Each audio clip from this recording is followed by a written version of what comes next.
back at square one.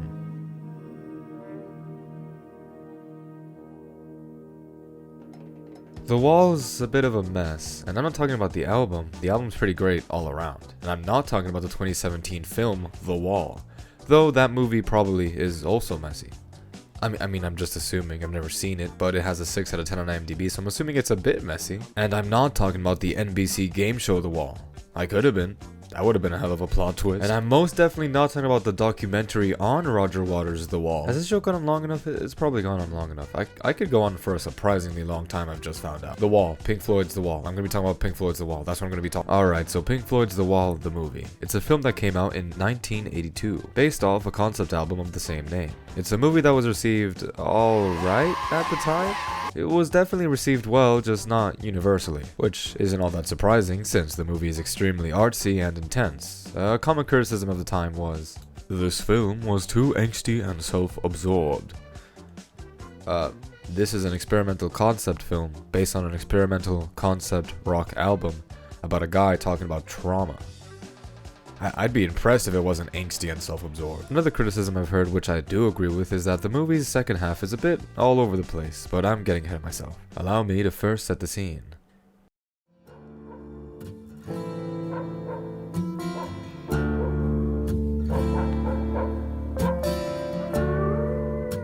The year is 1977, and Pink Floyd are in the midst of their tour used to promote their latest album. On the tour, Roger Waters, the group's bassist/singer, said, and I quote, I just woke up in a fucking steaming mood, yeah? Because I live in a shithole! I hate the fucking place! I fucking hate it! It's full of dickheads! I fucking hate it! The main reason for him despising it so much was because he had felt inside of himself a growing hatred towards his fans and just the whole thing in general. A hatred he did not mind expressing, which is something that's pretty par for the course when it comes to these zeitgeist-tier rock bands. But he never did anything too bad though, just spat on some people, scolded some audience members one time, so on and so on. From this ramping hatred of, well, everything, he started getting this urge to build a metaphorical wall around himself and completely shut out the outside world, an urge he would spend a lot of time reflecting on. Thus, the idea for a concept album titled Bricks in the Wall was born.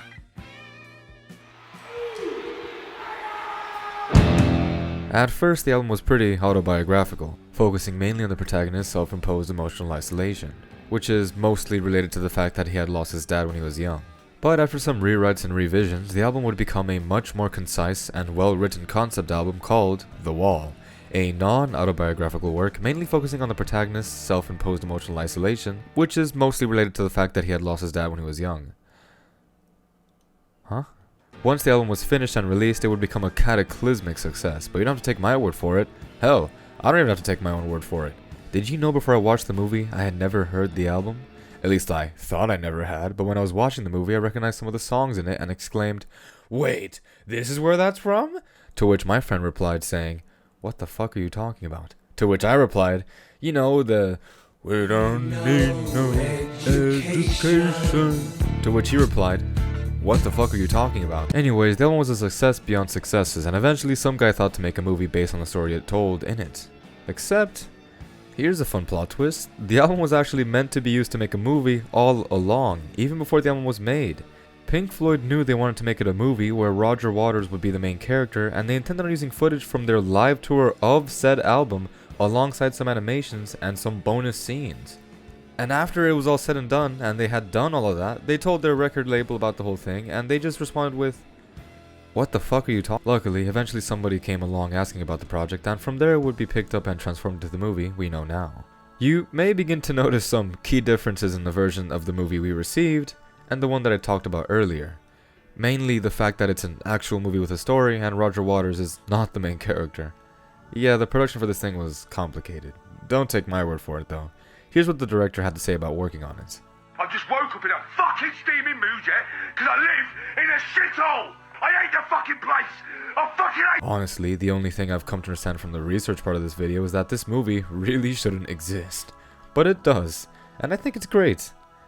Kinda, yeah. So the movie's amazing, but I'd be lying if I didn't mention the fact that some of the scenes really did lose me. I think the most likely reason for that might be because the film follows the same order of events as the album, which maybe muddied the possible storytelling a bit. Even with all that in mind though, please, if you like the album or have any interest in watching the movie, go check it out. I watched it completely blind, and after watching it completely blind, I can safely say I would have preferred watching it in no other way. The story told here mixed with the imagery and music can be extremely moving, and I'd hate to maybe taint what you might have been able to experience watching it blind. Well, now with a summary of my thoughts out of the way, I'll now tell you my own interpretation of the events of Pink Floyd's The Wall, the movie.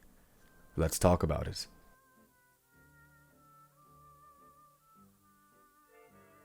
The film opens with a slow pan down a cold grey corridor. The seemingly copy and pasted walls feel like they could go on endlessly. Inside one of these rooms is a man blankly staring into a TV. Its white noise helping the man maintain his disconnect from the world. In a black room at another time, a soldier lights a match, using it to light a cigarette and turn on a lamp. The man stares off blankly for a while, before beginning to perform maintenance on his revolver. All the while off in the distance, he listens to the bombs being dropped on them.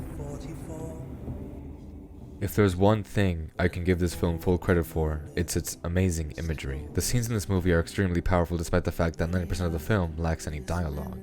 The movie relies solely on imagery and music to help tell its vague and complicated story, making it so this movie is in actuality just an hour and 35-minute long music video, and I love that. Big issue with that though is copyright can be a fickle mistress.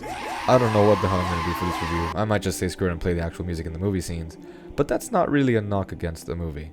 The inescapable and existential terror of the broken copyright system isn't the movie's fault, though that might be why nobody ever really covered the movie on YouTube. Well, that and the boobs and pussy and age, but we'll cross that bridge when we get there. So here is our main character, Pink. He's clearly not all here, and while it's easy to say something must have happened to him to bring him to this point, it's usually not so simple with people. This entire movie will be his story, how he got here where he is, and what being here does to a person. And that whole tale begins here.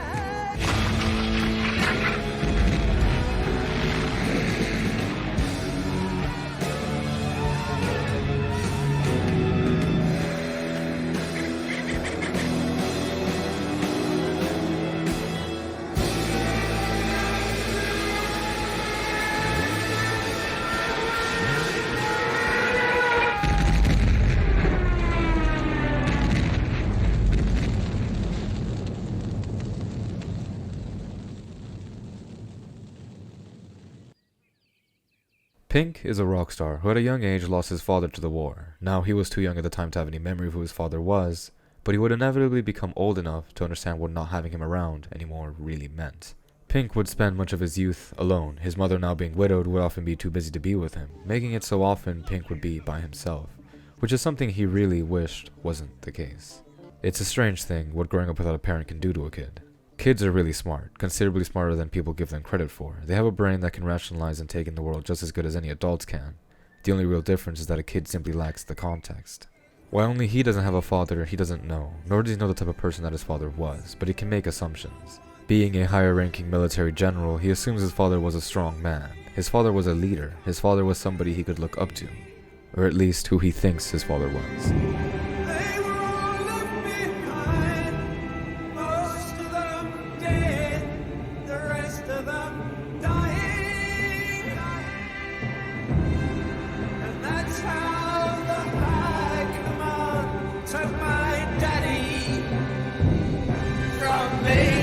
After all, the only real thing Pink knows about his father is that he died during the war.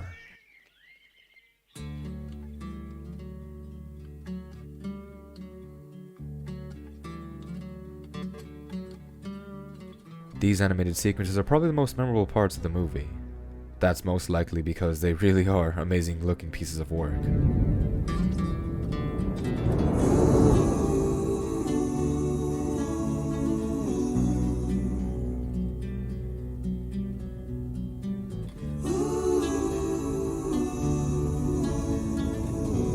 The film is honestly worth watching for these scenes alone. That's just how good they are. If it wasn't for these animations, this video probably wouldn't exist. That's not true. It probably would exist. I just really want to emphasize how good these scenes were, tee-hee. That is not... I'm cutting that. Now, losing his father is definitely part of how Pink ended up becoming the way he is, but it's not the only reason, because like I said, it's never so simple with people.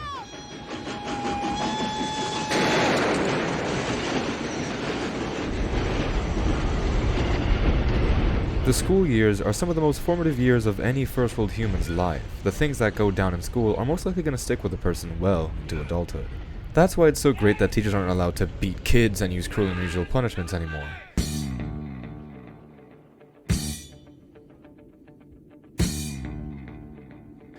It's definitely one of those things that newer generations will look back on and go, oh, why did we do that? Why was that a thing? Luckily, I wasn't born during a time where that was a thing. But unluckily, I've still had a pretty great first-hand experience with being made fun of and ridiculed by a teacher in front of an entire class, to the happiness of all of them.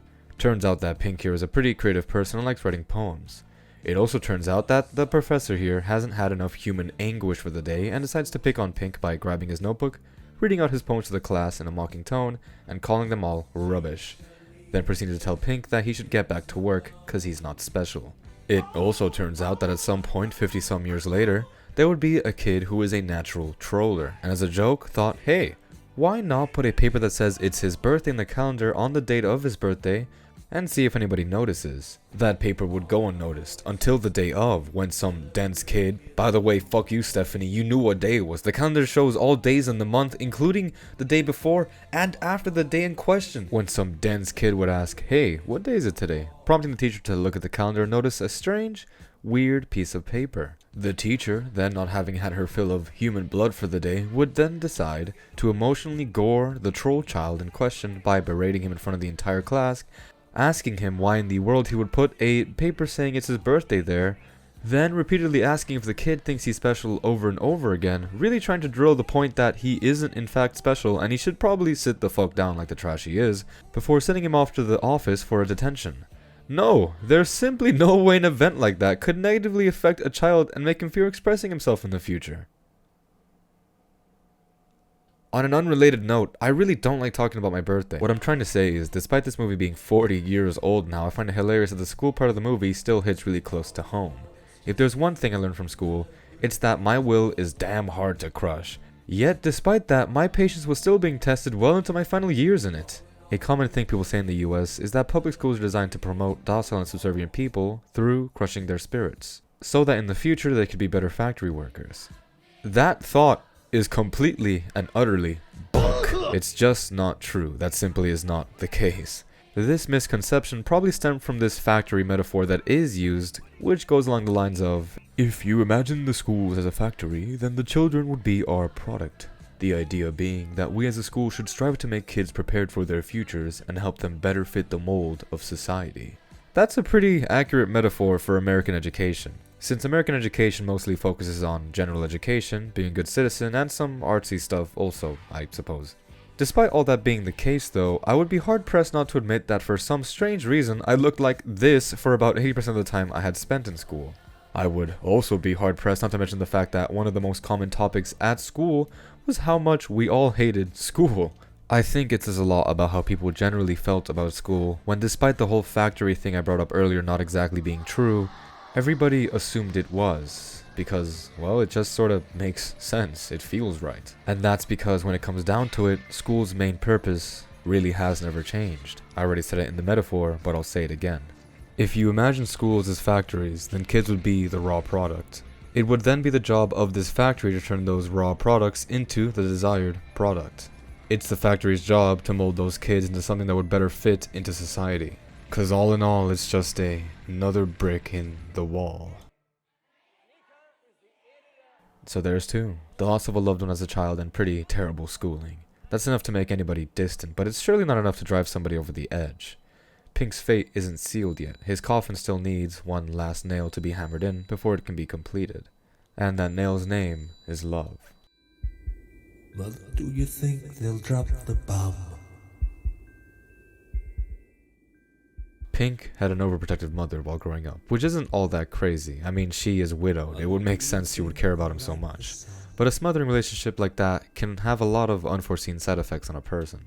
The lyrics for the song playing during this section do a lot of storytelling for what happens. Pink lost his father. He is chronically alone, which leads him to have a desperate need for companionship. Something his mother is more than willing to give him. After all, his mother loves him as her child. Her love for him is unconditional. She will always be there for him.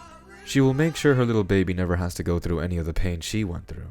Whenever Pink is scared of something, he comes to her. Whenever something bad happens to him, he goes straight to her, and his mother responds to his needs and questions in her own way.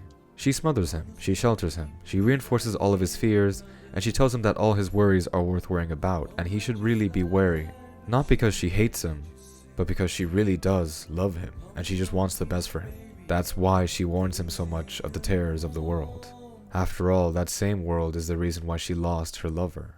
Now understanding this, would you be surprised to find out that later in Pink's life, when he eventually does have a serious relationship with a woman, it mirrors the relationship he had with his mother almost perfectly?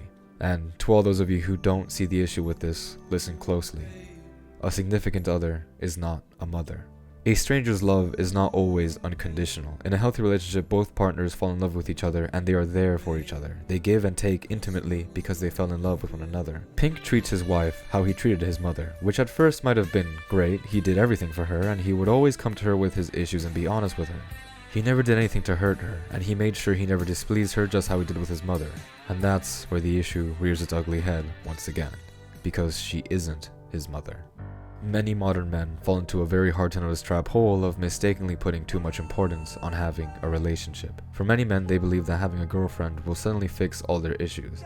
They believe that they don't have one is because they are inherently undesirable. For many men, a girlfriend is supposed to be many things. A best friend, a therapist, a pillow, a warmth, a person that will always be there for him. Which is fine to an extent. Caring so deeply for a significant other is a great thing, but no matter what, you should always remember this one distinction between them and a mother. Their love is not unconditional. There will be times when they need you. There will be times when you must be there for them. And sadly, there might one day come a time where they will no longer be there for you. Especially if they notice that you aren't ever there for them. Especially if they notice the only time you ever need them is when you want something from them. Pink's relationship isn't obviously unhealthy. In fact, for Pink it seems perfectly fine because Pink never lets his lover confide in him. They really don't speak all that much. And this is destroying her. She probably really does love him, but she also recognizes that this relationship isn't healthy. So of course when Pink leaves for a long time on one of his rocker tours across America, and she begins to feel lonely and meets with a man who can be there for her, well, from Pink's perspective, he did nothing wrong. There would be no reason for his mother to be displeased with him. There's no way she could ever. When two people have fallen for each other and one of them disappears, what would you say happens to the person left behind? The issue with a mother that smothers her child is that she would never let him come to harm. A child like that will never learn how to stand alone. It'll never learn how to get back up. It'll never learn how to fall properly.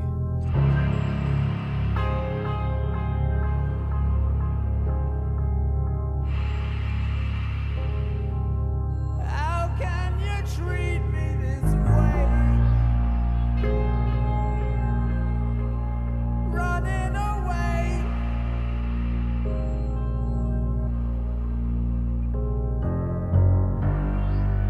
Oh, babe,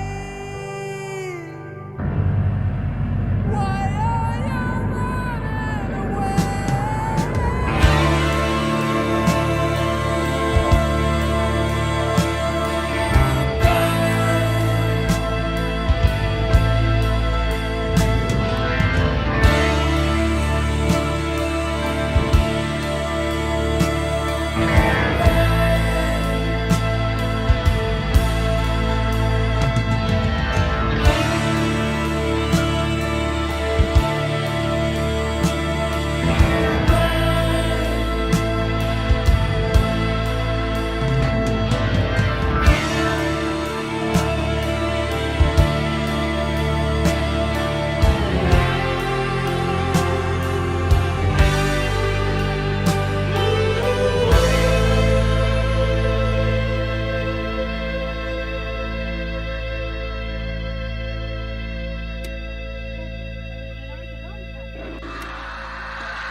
It's here. The wall has finally come. There's a void in Pink, a growing discontent, and he's decided he will be telling no one. Now don't misunderstand here what the wall is. The wall is not emotional isolation itself, The wall is the will to maintain emotional isolation, the will to disconnect yourself from the world. A goal that's become easier and easier with the times, thanks to just how many distractions there are nowadays. Especially for a person like Pink. He's a rock star, he's surrounded by adoring fans, he can blow as much money as he pleases everywhere he goes. Death to the spiritual, hello to the material. This wall will be built brick by brick, car by car, vice by vice. He will drown himself in consumption, dilute himself till he's gone mad, till he's become something monstrous, something other than himself. He will lock away all of his weakness, all of his humanity, deep behind this tough exterior, similar to how your body makes scabs when it becomes injured. That's what the wall is, a defense mechanism, a nuclear option, a last resort for when you've decided you no longer wish to put up with this world.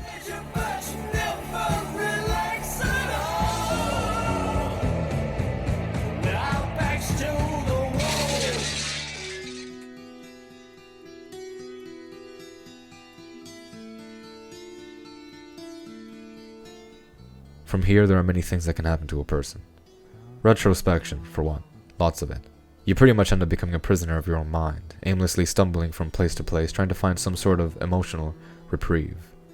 And it's possible, yes, you can somehow find a way to help yourself out of a rut this deep, but odds are, if you really do feel truly alone, and are intentionally or unintentionally making it sure it stays that way, then that sure as hell ain't happening. Pink doesn't really have anybody, and the only person he did have isn't there for him anymore.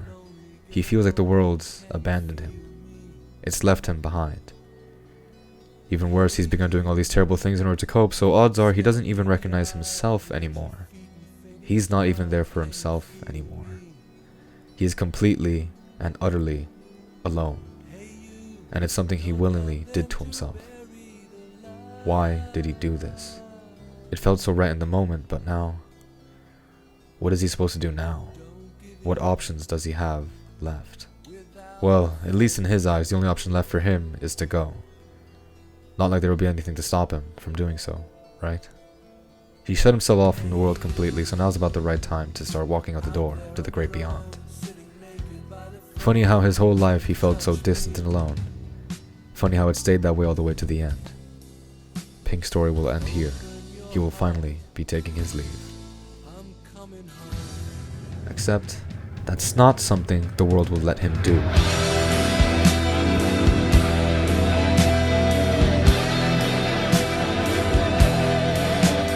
It wants an encore. Even if he wants to leave, even if he is done with the world isn't done with him. After all, he is a rock star, and his shows must go on. So he's forced to continue on, forced to perform for all these people he cares nothing for all these people who care nothing for him, and it baffles him. From Pink's perspective, he was irredeemable. He was a tumor-ridden monstrosity. He thought he was doing the world a favor by going, but apparently he was wrong. This monster is what the world wants, and if that's the case, then so be it. He'll do exactly as the world says. When Pink built the wall, he didn't just lock away his discontent. He locked away everything. He's only ever fed the void. The wall has become a cocoon for a most terrible transformation. But it's too late now. The metamorphosis is complete.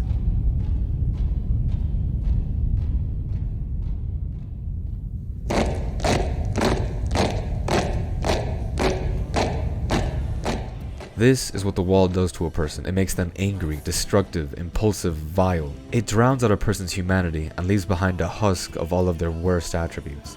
Pink manifests this as a fascist dictator persona, a perversion of the once sincere ideal image of himself. He will take and take, he will hurt everything and everyone, and strangely enough, people seem to be okay with him doing this. In fact, people seem to love this. They are in full support of his new direction, so he continues, he takes it even further. People identify with his hatred, his disgust. They love it because those things may be something they're experiencing as well. Thanks to being a rock star, Pink already had followers. Followers who will follow him unconditionally. But deep down inside, even if people are supporting him, he's still upset. Because as it turns out, no matter how high, no matter how strong he builds this wall, it will never be able to completely drown out the person inside. Deep down, he knows how messed up he's become. He knows this tough exterior isn't him. He knows he's done a terrible thing by building up the wall. He knows these anthems of hatred are nothing more than a cry for help.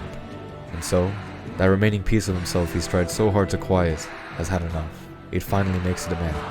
And it demands the end.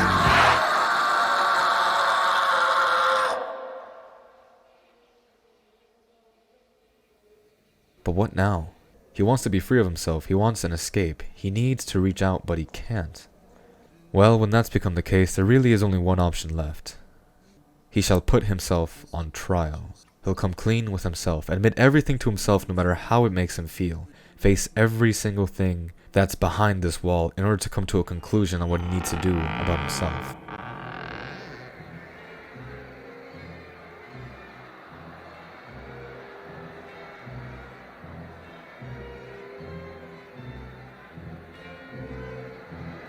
So it begins, the trial, the climax of the film. Here Pink bears it all in a last-ditch attempt at saving himself. He acknowledges everything that's played a part in his madness, everything that's played a part in building up this wall he now hides behind. It's true school might have affected him, the reason for his fear of expressing himself may come from there. It's true his wife cheating on him made him feel absolutely terrible, but he acknowledges that her actions were most likely brought on by his own. It's true that his overprotective mother played a huge part by sheltering him even if it all came from a good place. And it's true that growing up without someone there for him most likely is the reason why he struggles with being alone so much. It's true, he has found himself to be somebody who's gone Crazy over the rainbow, I'm crazy. Bars in the window. There must have been a door there in the wall. When I came over the rainbow, he is crazy.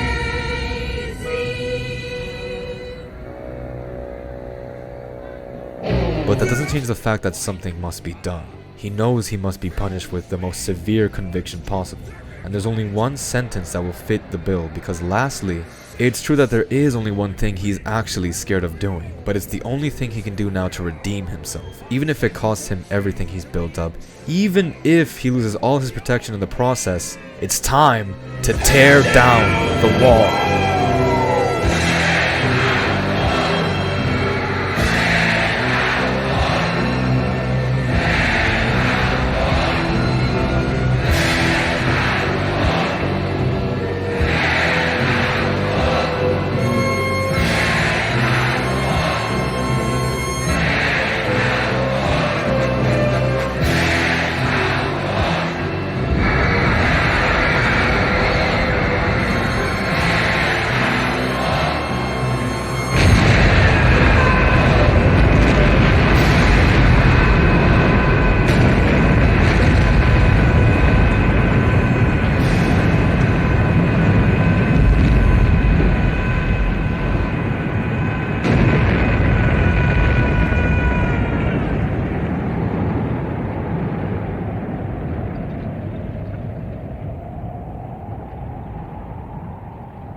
And that's that. The wall has been broken down. Nobody really knows what happens from here, but one thing's for sure. Breaking the wall down is a hell of a way to make a huge mess. Jesus Christ.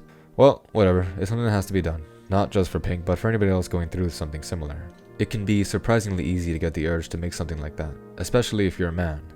That's not to say women can't experience it as well, it's just that men have always been really good construction workers. Life can be tough. It's very easy to get riddled with scars as time goes on, but those scars are only proof that you've been through a lot. You shouldn't let those phantom pains define you. It's okay to break down the wall, to let others in, because if you don't, well... The reason I love Pink Floyd's The Wall so much isn't because it shows a man's descent into madness or it makes a great spectacle piece.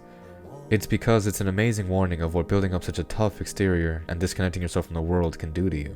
It can be cyclical, for me personally at least. Some days I'll feel like this whole world can go to hell, like all the suffering people experience is justified and there should be more of it. I'll begin to think that humans really are monsters and there's nothing redeemable about this race, just to go back to my usual corny self some days later, back to seeing the good again, and hoping the best for everybody. Back to assuming humans are inherently good. And it's always because I decide to speak with others, because I let other people in and let them be able to hurt me, just to be reassured when they choose not to. Yeah, Pink might be a rock star, but you don't have to be a rock star to experience what he experienced, so please listen to his warning. I think my favorite part about the movie is probably how it ends vaguely, much like the album. not showing whether breaking down the wall is a good or a bad thing. Because ultimately, it's up to you to make that decision and come to that conclusion yourself.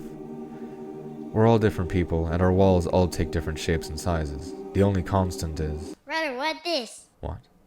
Oh, give me that! Oh, Christ! What even... Why is here? Anyways, as I was saying, the wall is really complicated. The wall? Where's the wall? Something I hope you will never have to deal with, little man. You say anyone does? You've been listening that long? Shit. I mean, sheesh. Well, I guess I might as well tell you. The wall is this thing you build up as you get older, but it can make you sick, and eventually there will come a time when you must break it down in order to help yourself get better. What happens if you break it? Well, I suppose you end up